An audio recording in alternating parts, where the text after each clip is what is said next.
Hey everybody, what is going on? It is Dunbar Snack Bar. It's time for some more MLB The Show 16 with Ajax Booker. In the last episode, I took your guys' questions, and I'm looking at them right now. So what that means is for this video, I'm going to go through and answer as many of these questions as I can. Probably won't get to all of them, so I apologize. But maybe that's an incentive to watch the videos as soon as they come out, because then you're more likely to get your question answered when I do these Q&As, which I love doing these types of videos. So let's get started. All right, Ian Chu. If you played in the MLB, which ballpark and team would you want to play in and for?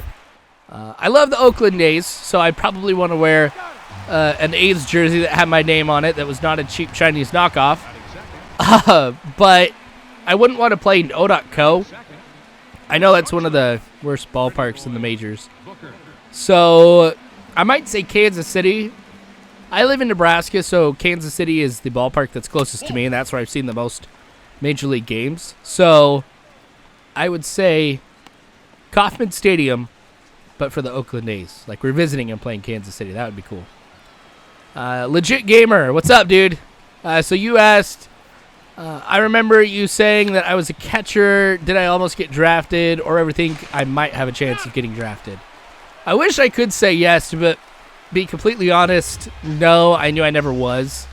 You know, when I played catcher, I was the smallest catcher in the state. I was 5'8", 130 pounds. Like, I was a stick. And so a lot of opposing players would intentionally try in round third and take me out because I was such a small guy. Like, Chopper Chamberlain did that when he played for Northeast High School here in Lincoln. So, no, I mean, I'm sure, though, if I would have, like, started a lot earlier and actually worked super hard to be good at baseball, maybe I could have done something like infield, because I think of people like Jose Altuve, who's this tiny guy, but yet he plays in the majors. I probably could have also. But, you know, I think that just goes without saying for anything, though.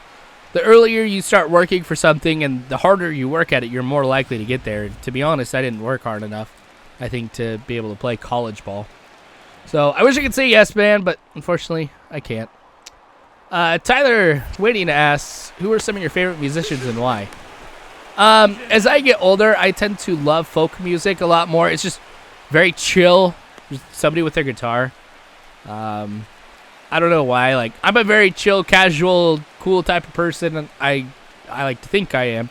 So that's why I like that type of music. But if I have to choose, like, a musician in a band or something, I would say Queen. Freddie Mercury, just the way that he sings is phenomenal, obviously. And I just love belting out some of his songs. Even though when I sing it doesn't sound anything like him, there's still songs that are really, really fun to be able to sing to. Swag Overload asks, if you had to rebuild a team in the NFL as a GM, who would I choose? And I can't choose really good teams like the Panthers, Patriots, and Seahawks. If I can't pick those teams, I'd probably say the 49ers, because I loved being able to watch the 49ers. Like Steve Young, Jerry Rice, that was a great, great team. I'd love to be able to get them back to that point. But, you know, Tennessee, that's a team I'd like to be able to make really good. Probably Tampa Bay. I don't know. Browns, I kind of like a challenge. So maybe I'd put that on there too. All right, so Smayan asks, where do I hope to see myself in 10 years? And that's a tough one. In fact, my boss not too long ago asked me the same question. It's very difficult to be able to say because there's so many variables that exist that may affect where I'm kind of at in 10 years in a number of different areas. So, for example, work. Like, I just got promoted to assistant director of IT, which for me is really, really cool.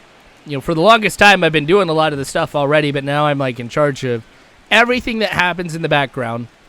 You know, so all the infrastructure type of work, all the project management, the training of faculty and staff where, you know, and where I work, all that type of stuff. And so I would want to build upon that. Now, what's difficult is I don't know how long my boss plans on being there. So if in 10 years he's not there, well, then maybe I should be looking somewhere else to be able to go in 5. Or if he leaves in 5, maybe I'll take over for him. I don't know.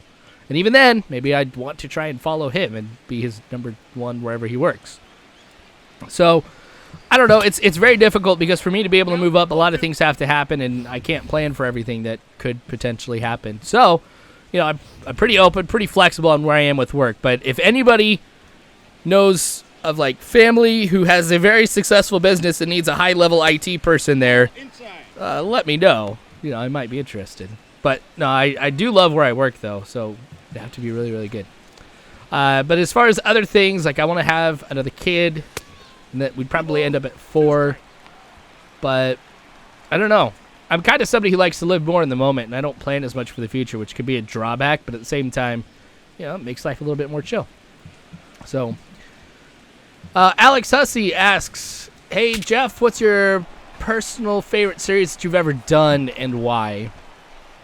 For me, the most fun that I've had doing was probably the Arma 3 Milsim series that I was doing. I loved being in a Milsim group. Great people. There was a lot of drama, but that tends to happen. But that, for me, was the most fun. And, because I love doing that, that's why I ended up posting and creating my second channel, which I don't think I've ever shared with anybody. So I'll put my second channel in the description if you guys want to take a look. But that's where all the Arma content and stuff have kind of moved to.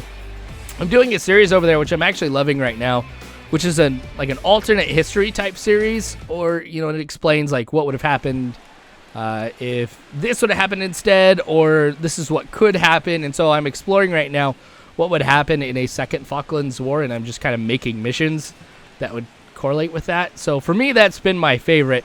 And I know you've been around for the longest time, man, so I really appreciate you still sticking around. But yes, thank you. Captain Denied us, what's my favorite Pop Tart and favorite juice to have? Grape juice is my favorite juice, and my favorite Pop Tart. Oh, that's tough. Cherry is probably my favorite.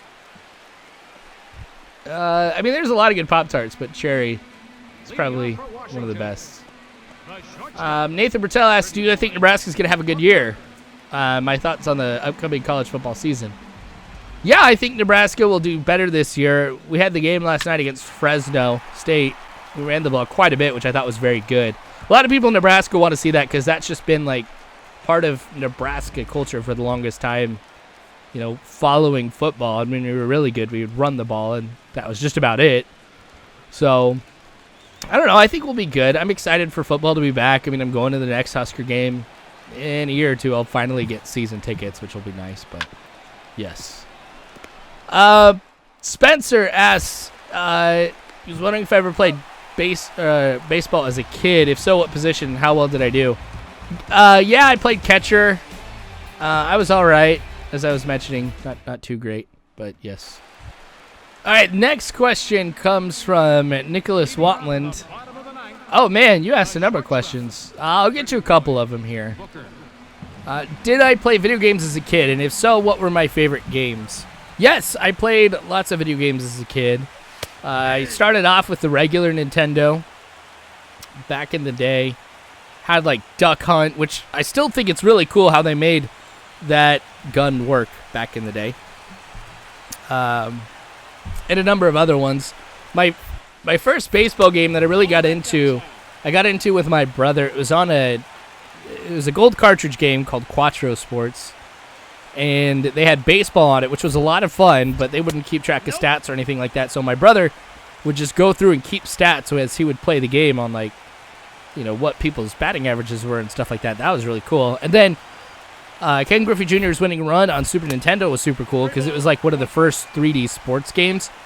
And I had that game figured out in the worst possible way. Like, every single game, I pitched a perfect game. No joke.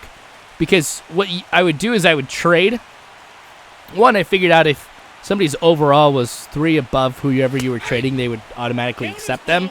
So I would just keep trading up every single time by like 2 or 3 overall until I got the best people on the game. But if you had a left-handed knuckleballer and you went all the way to the left on the mound, like where you pitched, you didn't aim. It's just where your pitcher stood on the mound. So you'd move him all the way over to the left, and then you would throw a knuckleball. You go all the way over to the left, move 2 pixels to the right, then throw a knuckleball. and it was a strike looking every single time. So I pitched a perfect game every single time I played. It was a lot of fun. But as I was growing up, Rainbow Six, the original one, that was awesome because you really got to, plan out how you're going to execute missions and stuff like that. In a way, I don't think any other game has done since, minus Arma. So that was cool. But yeah, I played lots of games. And then let's hit another one here. Did I watch Star Wars as a kid? Yes. My parents had Empire Strikes Back on VHS. And right before it, because we would just tape it when it was on TV. And so right before it was Winnie the Pooh, so I'd have to fast forward through Winnie the Pooh to get to Empire Strikes Back.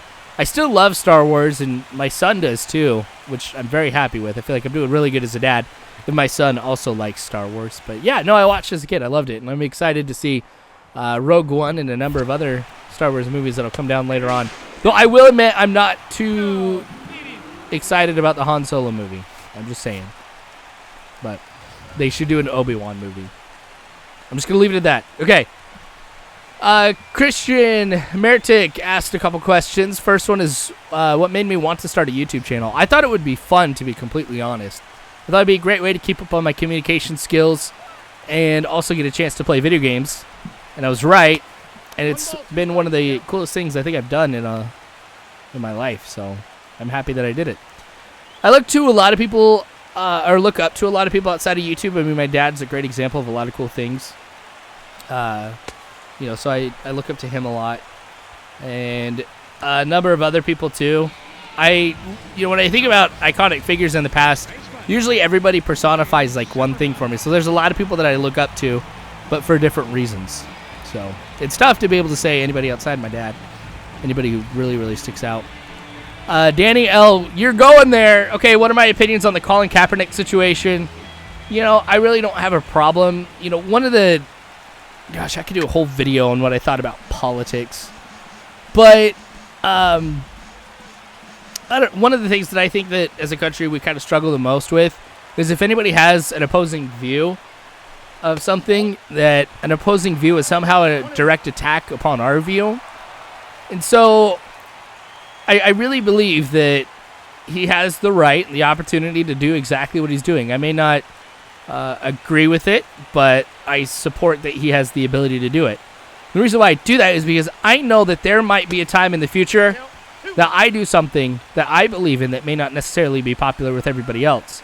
And if I want to be heard and understood, I need to let others do the same thing, knowing full well that, I kind of expect the same thing in return.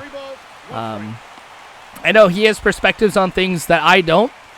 It's my job to try and understand his position and why he's doing what he is. But his protest really isn't hurting anybody. It is a peaceful protest, and so for that reason, I respect that he has the ability to do that. And if that's how he chooses to raise awareness on something, it's not a knock on me. It's not hurting me in any way with him going about doing that. So, all right, have at it. Though, I think there are better ways for you to be able to express the feelings that he has than that. Hopefully that makes sense. But like I said, I'm trying to keep it short because I could go all day talking about stuff like this. So, all right. With that, I think that's going to be it for it here. Man, there's a lot of other questions that I wanted to be able to answer here. But that's going to be it here for this one. We actually had a pretty cool game. I mean, I don't know if you guys saw, Ajax Booker ended up being the winning run on a sacrifice fly. So that was pretty cool.